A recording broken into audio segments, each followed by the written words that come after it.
দেওয়া হচ্ছে। এখন ড্রোন চলার ফলে হচ্ছে কি, ড্রোন চালিয়ে দিলে করবো কি, আমি মাটিতে কতটা জল লাগবে একেবারে হিসেব করতে পারছি। এবং তারপরে যেটা হচ্ছে যে মানে কীটনাশক যেটা প্রয়োগ, ওটা ন্যানো ফার্টিলাইজার চলে এসেছে। আর একটা কথা সবার জন্যই বলছি, যে কেন কৃষি থেকে ইয়াং ছেলে মেয়েরা চলে যাবে, বিশেষ করে মেয়েরাও এক হচ্ছে কৃষিকে স্মার্ট হতে হবে। অর্থাৎ কি করে স্মার্ট হতে হবে, ওই রকম কাদা মেখে ঘেঁটে বৃষ্টিতে ভিজে রোদে পড়ে তারা রাজি নয়।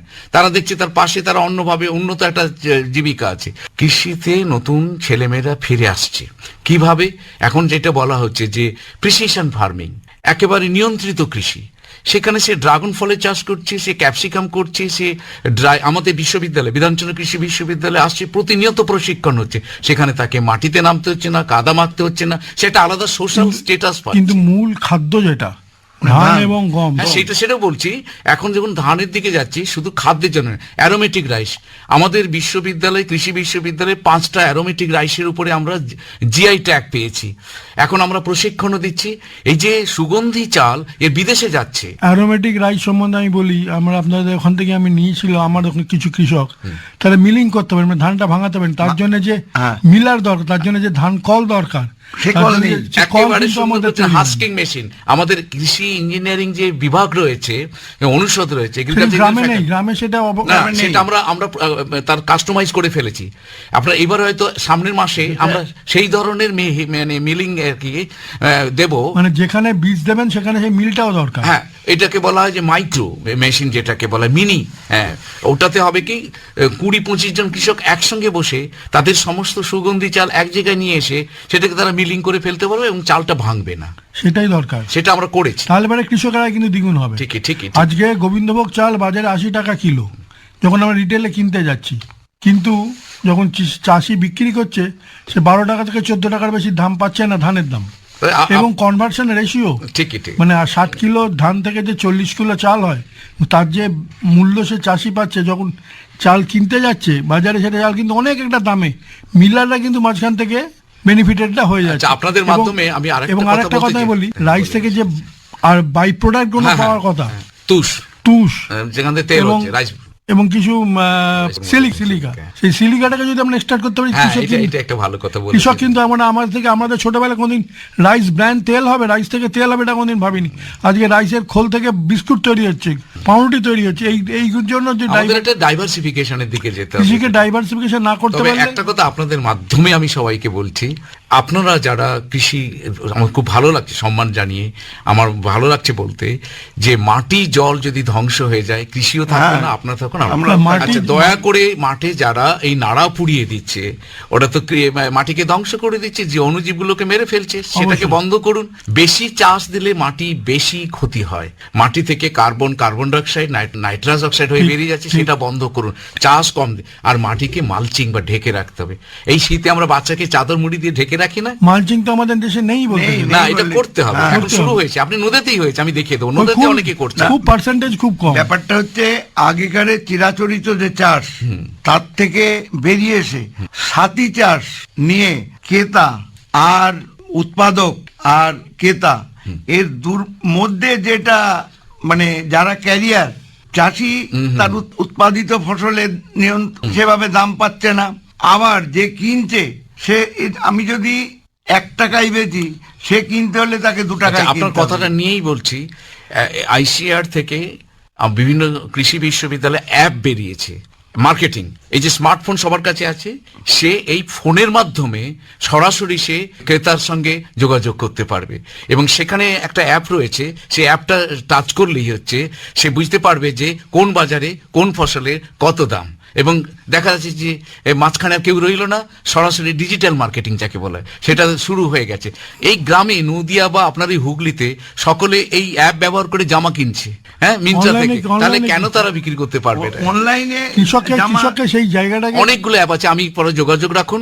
অন্তত 30টা অ্যাপ রিসেন্টলি তৈরি হয়েছে, যার মাধ্যমে এই ফোনে সরাসরি সে বাজারে। এবং আমরা কৃষকরা যে পরিমাণে অক্সিজেন জেনারেট করি, 1 একর ধান চাষ করলে কতটা কার্বন আমরা নিতে, স্যার ভালো বলতে। হ্যাঁ, সেটা 1 একরে আমরা দেখা যাচ্ছে যে 5 টন মতো কার্বন ডাইঅক্সাইড আমরা অ্যাবজর্ব করে নিচ্ছি বা সিকোয়েস্ট্রেশন। এই 5 টন কার্বনটা করছে কি মাটির সঙ্গে মিশে যাচ্ছে, মাটির সঙ্গে মিশে যাওয়ার ফলে তার অর্গানিক কার্বনটা বেড়ে যাচ্ছে, মাটির উর্বরতা বাড়ছে, অক্সিজেন জেনারেট। তাহলে এবার ভাবুন 143 মিলিয়ন টন যদি ওই জমি হয় আমাদের হেক্টর, তাহলে 5 টন করে মাল্টিপ্লাই করে দিলে কি বিরাট বিপুল পরিমাণ কার্বন ডাইঅক্সাইড। একটা ক্রপ মাল্টি ক্রপ হচ্ছে, অনেকগুলো ক্রপ হচ্ছে, আমি সেটাই বলছি। কিন্তু একটা জিনিস এখানে আমি জানতে চাইবো, যারা এখানে আপনারা অভিজ্ঞ কৃষক রয়েছেন এবং প্রফেসর রয়েছেন, যে ধানের উৎপাদনশীলতা বা ফলন যদি দেখা যায় এখন নিম্নমুখী একেবারে। এটা এই প্রশ্নটার জন্য আমি তৈরি ছিলাম, কেন আমি অবাক হচ্ছিলাম যে এই প্রশ্নটা কেন আসছে না। আমরা দীর্ঘ একটা রিসার্চ চালিয়েছি, প্রায় 30 বছরের একটা ডেটা আছে, তাতে 1, 2, 3 করে কারণগুলো বলি। এক কারণ হচ্ছে একই ভ্যারাইটি লাল স্বর্ণ সাদা স্বর্ণ যদি আপনি 30 বছর ধরে করেন, একে টেকনিক্যালি বলা হয় জেনেটিক্যালি ফেটিকড, সে ক্লান্ত হয়ে পড়েছে। দ্বিতীয় যেটা হচ্ছে মাটি থেকে যদি আমি অর্গানিক কার্বন তুলে নিই, নাড়া পুড়িয়ে দিই, মাটিকে নিঃসরিক্ত করি, তাহলে একটা উদাহরণ দিচ্ছি, 70 দশকে 1 কেজি সার প্রয়োগ করলে 19 কেজি অতিরিক্ত ফলন হতো। এখন সেই 1 কেজি সার আরো উন্নত সার দিয়ে 3 কেজি ফলন হয়। তার কারণ হচ্ছে মাটির মধ্যে অণুজীবগুলোর সংখ্যা কমে গেছে, অর্গানিক কার্বন কমে গেছে। 3 নম্বর হচ্ছে আমি যদি শস্যের যদি পরিবর্তন না ঘটাই, অর্থাৎ মাটিতে একটি গভীরতা থেকে নির্দিষ্ট একটি ফসল মাসের পর মাস তার যে অনুখাদ্যগুলো তুলে নিচ্ছে বা খাদ্য তুলে নিচ্ছে, সুতরাং নানান ধরনের ফসল নিয়ে আসে। তারপরে স্যার সবচেয়ে যে সমস্যাটা হচ্ছে আমাদের ডাল শস্য এখন জমিতে, বিশেষ করে নদীয়ার আমাদের জমিতে এটা কিন্তু হচ্ছে না, যেটা ইয়েটাকে নাইট্রোজেনটাকে মানে ধরে রাখে বা বাড়ায়। আমরা বলছি শস্য বৈচিত্র্যের মধ্যে অবশ্যই ডাল শস্য। যেমন হুগলিতে আমাদের প্রচুর আগে তেওড়া চাষ হতো, আমন না উঠে যাওয়ার পর তেওড়া হতো। আজকাল সেই তেওড়াটা কিন্তু নিয়ে সেখানে আমরা বড় ধান করছি বা পেঁয়াজ। এই জন্য বলা হচ্ছে কনজারভেশন এগ্রিকালচার, অর্থাৎ সংরক্ষণ কৃষি। কৃষি সে তার সঙ্গে সঙ্গে ডাল শস্য, জল, মাটি সংরক্ষণ, পরিবেশ সবকিছু নিয়ে নাস্তা চাষটা প্রায় বলতে গেলে বন্ধই হয়ে গেছে। সেগুলোকে ফিরিয়ে আনতে হবে। ফিরিয়ে আনলে হবে কি, আমরা অতীতের সঙ্গে মেলবন্ধন করে বর্তমানে দাঁড়িয়ে ভবিষ্যতের দিকে আমাদের স্বপ্নের উড়ান হবে।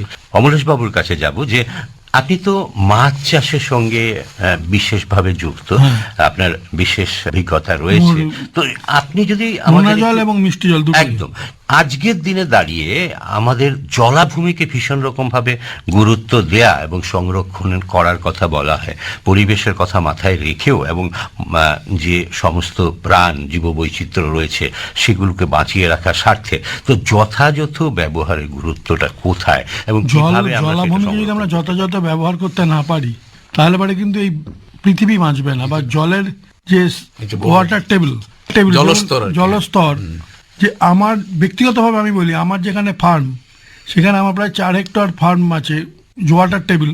তার ফলে হচ্ছে আমার ওই গ্রামের চারপাশে প্রায় 5-7টা গ্রামে লাস্ট 20 বছর কোনো জলের ক্রাইসিস হয়নি।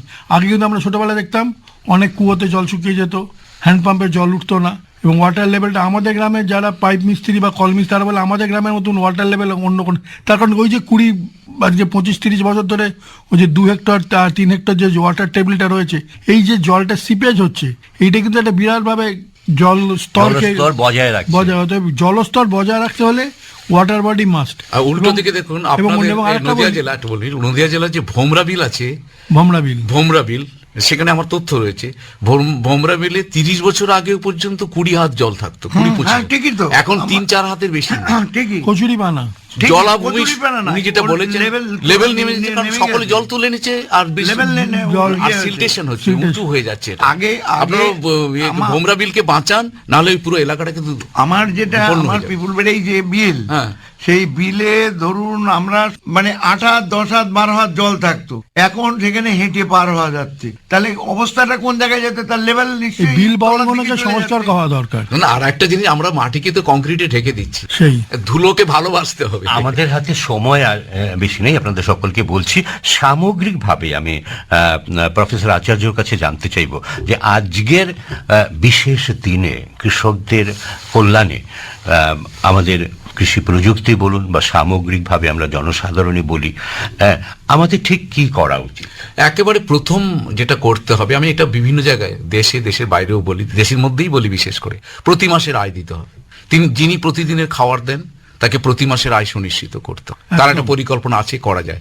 দ্বিতীয়, এটা যেটা হচ্ছে আমাদের মাটি, বিশেষ করে মাটি এবং জল দুটোকে যদি রক্ষা না করতে পারি, তাহলে কিন্তু আমরা শেষ। 3 নম্বর যেটা হচ্ছে 2050 সালের মধ্যে আমাদের জনসংখ্যা 162 কোটি হবে, তখন আমরা 500-550 মিলিয়ন টন খাবার তৈরি করতে হবে। আজ থেকে যদি আমরা না তৈরি হই, শুধু আমরা বিজ্ঞানীরা এগিয়ে গেলে হবে না, আপনাদের সঙ্গে আমাদের হাতে হাত রাখতে হবে। স্যার জমি তো বাড়বে না, জমি কমবে। সুতরাং আমরা বাড়াতে হবে। যেটা এখনো একটা উদাহরণ দিই তাহলে সুবিধা হয়ে যাবে, চায়নাতে আমাদের থেকে কম জমি আছে, আমাদের 324 মিলিয়ন টন, চায়না কিন্তু 450 মিলিয়ন টন খাদ্য উৎপাদন করছে। কি করে? হাইব্রিড রাইসের আওতায় এনেছে।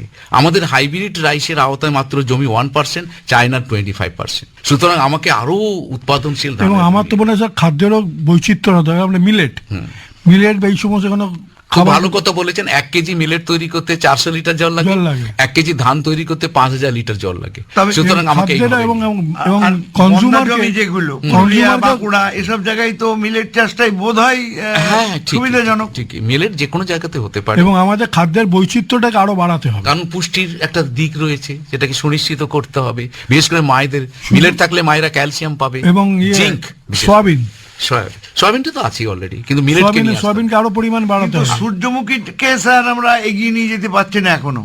আপনারা সূর্যমুখী নিয়ে সব এগিয়ে যাবে, সব এগিয়ে যাবে। কৃষককে প্রতি মাসের আয় দিতে হবে। হাতে সময় একদম নেই।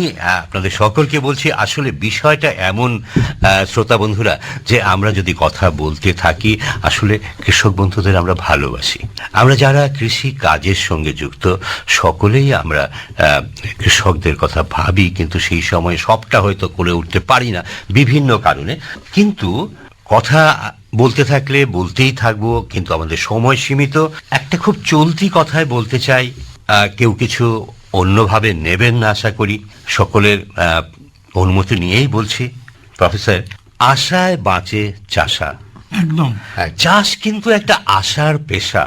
আর কৃষি যদি বলি শিল্পেরও ভিত্তি। তো আমাদের মাথায় রাখতে হবে, যারা আমরা বুঝি না যে চাষ করাটা কঠিন কাজ, ব্যয়বহুল, খুব কম লোকই আমরা উপলব্ধি করি, যারা হয়তো আমরা পারছে যে সাধারণভাবে কৃষক থেকে করি না, বুঝি না, প্রাণী পালনের খরচটা কত জানি না। তো আমাদের কিন্তু মাথায় রাখতে হবে যে কৃষক বন্ধুদের যদি আমরা সহযোগী তার হাত বাড়িয়ে দিতে চাই, তাহলে কৃষকদের কাছ থেকে কিনতে হবে, এবং মাঠ থেকে যেন সরাসরি রান্নাঘরে খাবারটা পৌঁছে যায় সেটাও মাথায় রাখতে হবে। আমার কথা হচ্ছে প্রতি মাসের একটা আয় দেবে। ফার্ম টু আমার কথা হচ্ছে ফার্ম টু ফর্ক। না, সেটা নয়, প্রতি মাসের আয়, প্রতি মাসে এবং ফার্ম টু ফর্ক। কৃষক কেন প্রতি মাসে আয় পাবেন? আমার এই প্রশ্ন সবসময়। অনেক অনেক কিছু কোয়েরিজ থেকে যাচ্ছে, আমরা সমস্তটার উত্তর এই মুহূর্তে এই অনুষ্ঠানে দিতে পারছি না, আমাদের হাতে সময় একদম নেই। আমরা অনুষ্ঠান এখানে শেষ করব। আজকে আমরা কথা বলছিলাম জাতীয় কৃষক দিবস উপলক্ষে। আর আমাদের এই আলোচনায় যারা অংশ নিলেন, প্রফেসর শঙ্কর আচার্য, বিদগ্ধ অধ্যাপক, বিধানচন্দ্র কৃষি বিশ্ববিদ্যালয়ের ডিন, স্নাতকোত্তর শিক্ষা। সঙ্গে ছিলেন প্রগতিশীল কৃষক অমলেশ চ্যাটার্জি, যিনি federation of association of small industries of ইন্ডিয়ার পূর্বাঞ্চল শাখার কৃষি, প্রাণীপালন, মৎস্য বিষয়ক চেয়ারম্যান, এবং প্রগতিশীল কৃষক নদিয়া জেলা থেকে এসেছেন অমল কুমার গণ, যার উদ্যান পালন বিষয়ে বিশেষ অভিজ্ঞতা রয়েছে। আপনাদের সকলকে এই অনুষ্ঠানে অংশগ্রহণ করার জন্য ধন্যবাদ। বন্ধুরা, আমি আপনাদের রামরঞ্জন দাস রায় শেষ করছি।